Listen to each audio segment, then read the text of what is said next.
Welcome back to Jersey Matters. I'm Larry Menti. New Jersey has some of the best drinking water in the country. Most people in New Jersey get their water from the Delaware Water Gap, but now there's some concern with federal cuts to the EPA. That water could be at risk. Our Sherry Karabin reports. Sherry. Thanks, Larry. Many residents don't think about where their drinking water actually comes from. In New Jersey and 3 other states, a major source is the Delaware River Water Shed, which supplies over 15 million people with water. But environmentalists and many state officials say the Trump administration's efforts to cut funding from the Federal Environmental Protection Agency could threaten this key waterway.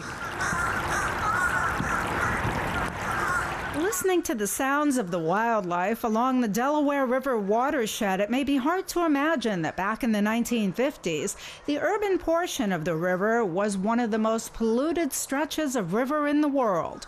Industrial activity left the waterway with high levels of cancer-causing chemicals known as PCBs. Today, much of the river has made a comeback, but environmental groups say cutting the EPA budget could reverse the tide. We've made a lot of progress, whether you're in the Delaware or you're in the Hackensack. Our waterways have really started to come back. But that being said, we still don't have waterways that meet the goals of the Clean Water Act, which is that our waterways would be fishable and swimmable. We still have a lot of work to do, and we need the EPA to be a partner, not undercutting what we're trying to do in New Jersey. Something that O'Malley says will become more difficult if any cuts are made to the EPA's funding. Last year, the Trump administration proposed reducing the agency's 2018 budget to about $5.7 billion, a major cut from 2017 when it received $8.2 billion. While the House rejected that proposal, members passed a spending bill which would cut funding by over $500 million. O'Malley says if the House cuts actually happen, the ill effects will be felt in the Garden State, the impact of which is discussed in the organization's Research and Policy Center report. The truth is, a $500 million cut, it's going to mean less scientists looking at water pollution, it's going to mean less environmental cops on the beat, and it's going to mean less programs that are going to help to ensure we have healthy water. There is concern in the business community on any agency that we work with, federal or state, that may have potential cuts. We're also concerned that 40% of the budget for our state Department of Environmental Protection depends on federal appropriations as well to a lot of their programs.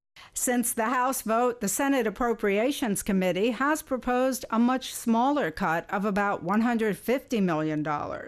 William Murray, Federal Energy Policy Manager at the Washington, D.C.-based center-right free market think tank R Street, says while there will be a reduction, it's unclear just what the final number will be and what impact it may or may not have.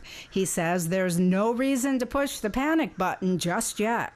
Cuts are not a disaster. It looks like the administration and Scott Pruitt, the administrator, are going to be a bit more diligent about the original intent of the EPA, which is not spending time looking at climate change per se, but really looking at clean water and clean air issues, and really Superfund sites, which have been on the radar and been cleaned up for the last 30 years. And there are others, like the State Director of Americans for Prosperity, New Jersey, who would take things a step further, arguing the cuts are long overdue. This budget previously has been very opaque, purposely to avoid congressional oversight, and I think it's fantastic that there's a new direction to cut wasteful spending and focus on key priorities, core functions of the EPA, such as looking at the Superfund sites, dedicating more funding there, as well as dedicating funding to alleviating some crumbling water infrastructure. The executive director of the New Jersey Sustainable Business Council disagrees. He says a fully funded EPA is especially important in the Garden State, where many business owners benefit from the thriving tourism industry. If we allow our natural resources and our water resources to be degraded, that's going to hurt the tourism industry. and it's going to have a cascading effect that hurts other industries as well.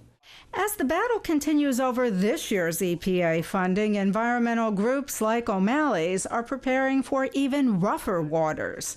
This after learning that the Trump administration's 2019 budget proposal contains more cuts to the agency's budget. In Trenton, this is Sherry Karabin reporting for Jersey Matters. All right, thank you, Sherry. When we come back, Shakespeare is alive and well and residing in New Jersey. We'll explain when Jersey Matters continues.